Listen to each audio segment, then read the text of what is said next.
Hi. So Amy has not yet consented to hospitalization as she has expressed she feels betrayed by me as I suggested referring her to a specialist in eating disorders. She is adamant that I'm the only one that she trusts in her care. This created a conflict between two ethical considerations for me. The first one being respecting her autonomy by ensuring she provides informed consent for referral, and the second one involves my responsibility to practice within the limits of my competence.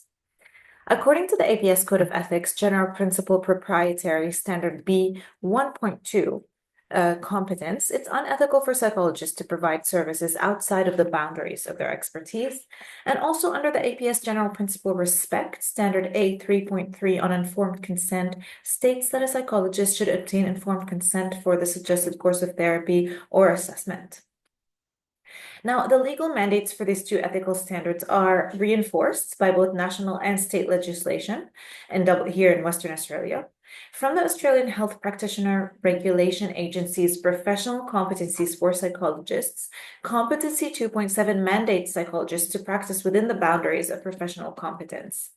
And from the Mental Health Act 2014, Part 5, Division 2 on informed consent to treatment, Section 20 mandates that a client be given a reasonable opportunity to make a decision, so a reasonable amount of time to think about it, to discuss it with relevant supports to this person.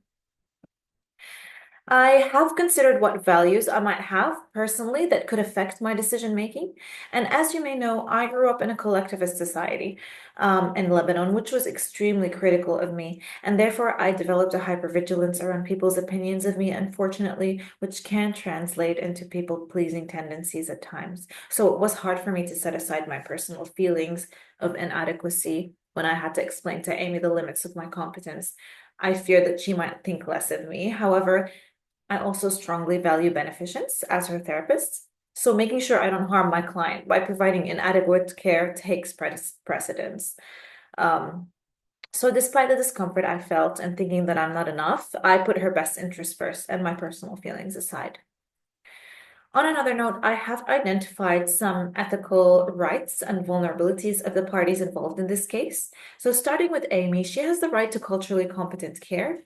She has the right to hospitalization, as well as the right to refuse hospitalization or referral. And she has the right to a further opinion or a second opinion about her care, as highlighted by the Chief Psychiatrist of Western Australia 2024. Finally, she has the right to her connection to Aboriginal culture and kinship. Amy's vulnerabilities include the exacerbation of her eating disorder symptoms, a deteriorating health, the loss of trust in psychologists, which could lead to complete refusal of treatment, as per the findings of Markwick and colleagues 2015. My rights as her therapist are to act ethically in treating Amy, to refer her to a specialist. I also have the right to terminate my services. My vulnerabilities include being unable to help her, being held accountable by law for it, and the accompanying feelings of inadequacy, which can negatively impact the quality of my future care, as per Barnett and colleagues. I've also thought about Amy's family's rights in this case. They have the right to be in the know about their daughter's well-being, with her consent, of course. They have the right to help their daughter overcome her eating disorder and the right to make a complaint.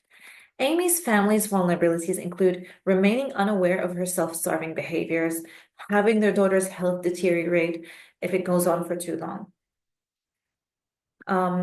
I have considered two possible courses of action for Amy's treatment moving forward. The first solution involves giving Amy more time, so 2 more sessions, to discuss her care options in a culturally competent manner, which, according to Hay and colleagues, means involving the wider family or an Aboriginal representative or elder in the consultations. The benefits of this approach are that Amy will feel empowered and supported to make an informed decision as per the findings of G and colleagues. This may encourage her to consent to referral and the termination of my services. Now, the downside here is that delaying specialist care could put Amy at risk of physical harm, or that she may still refuse to be referred after these 2 sessions. Now, the second approach is to continue being Amy's psychologist, to provide general therapy and support as I have before within my expertise, yet get her consent to collaborate with a specialist in eating disorders for more targeted care. This would all be done with the same cultural considerations mentioned in the first solution. The second approach is informed by the Practical Guide to the Mental Health Act 2014, Section 1.3 on having regard to a patient's wishes whenever possible. The benefit here is that Amy is more likely to consent to hospitalization if she has my support along the way and if she feels heard. Another benefit, is I will learn alongside the specialist to improve my competence in eating disorders moving forward. The downside here is that she might not consent to sharing information with a specialist. Ultimately, I do suggest that we go with the second and less restrictive course of action with the help of an Aboriginal cultural representative or guide to guide my approach in helping Amy understand the boundaries of my expertise here and the limits of confidentiality. I will remain her psychologist in collaboration with the specialist as per the recommendation of Kucher and Keith Spiegel 2016 in cases where consent for referral has not been obtained and involuntary referral is just not justified. Thank you. I look forward to hearing your thoughts on this.